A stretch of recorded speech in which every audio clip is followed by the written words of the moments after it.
अपने दोनों फिंगर से खोल के फिर उसमें स्पेकुलम को इंसर्ट करना है। अब देखते हुए यूट्रस की पोजीशन हमने स्पेकुलम को सेट करना है। लाइट करें, ठीक है जी।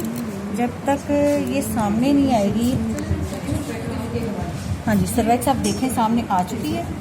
फिर हमने ये वाला पेज जो है ना इसको टाइट कर देना ताकि आपको सही तरीके से दिखाई हाँ। दे कहाँ पे है, क्योंकि जब तक वो सर्विक्स आपको क्लियर नहीं ना होगी कुछ भी नहीं कर हाँ, पाओगे। उसके बाद हमने लेना है स्पंज होल्डर।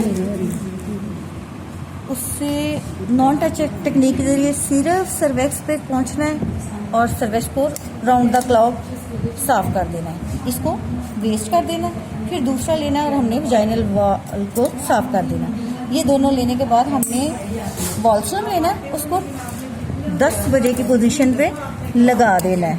10 बजे की पोजीशन पे, ठीक है। अब हम अपने को पट्टी पकड़नी है या मल्टी लोड पकड़ना, उसके जो सेफ्टी गार्ड है उसको पकड़ते हुए उसकी पैमाइश लेनी है। 6-7 तक अमूमन होती है, लेकिन बाज़ दफ़ा बड़ी भी होती है, वो आपने पैमाइश कर लेनी है, ठीक है। अब हमने कॉपर टी को बगैर किसी चीज़ को छुए हुए अनटच टेक्निक से अंदर सर्वेक्स में ले जाना है और एक फिंगर हमने वॉल स्लम पकड़ना एक फिंगर के साथ और हमने इसको अंदर पुश कर देना इजीली। जब वो चला गया, आपका गार्ड सर्वेक्स के साथ टच हो गया, फिर आपने क्या करना है, पुल टेक्निक यूज करते हुए प्लंजर को पीछे करना है। हाँ, इसको होल्ड करना है टाइट करके और उसको पीछे, ठीक है। इंजेक्ट नहीं करना, इंजेक्शन करते वैसे इंजेक्ट नहीं करना जी, वो पीछे को करना है जी। अब आप देखेंगे कि हमारी कॉपर टी थोड़ा सा रोटेट कर लेना उसको, तो वो अंदर रोटेट करते हुए हमने निकाला तो थ्रेड काटा। ये देखें कॉपर टी बिल्कुल अपनी फिक्स जगह पे लगी हुई है। ये देखिएगा, नजर आ रही है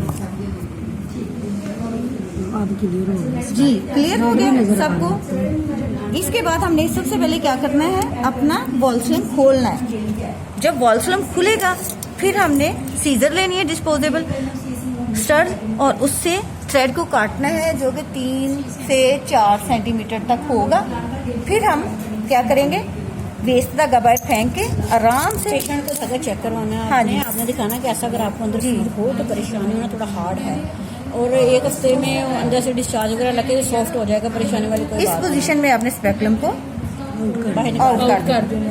चलें, ये धागा आपने अपने क्लाइंट को चेक करवा देना कटा हुआ और कहना कि अगर अंदर से भी इस तरह का निकले तो आपने परेशान हो रहा है। वॉशरूम में जाकर अपने उंगली से अंदर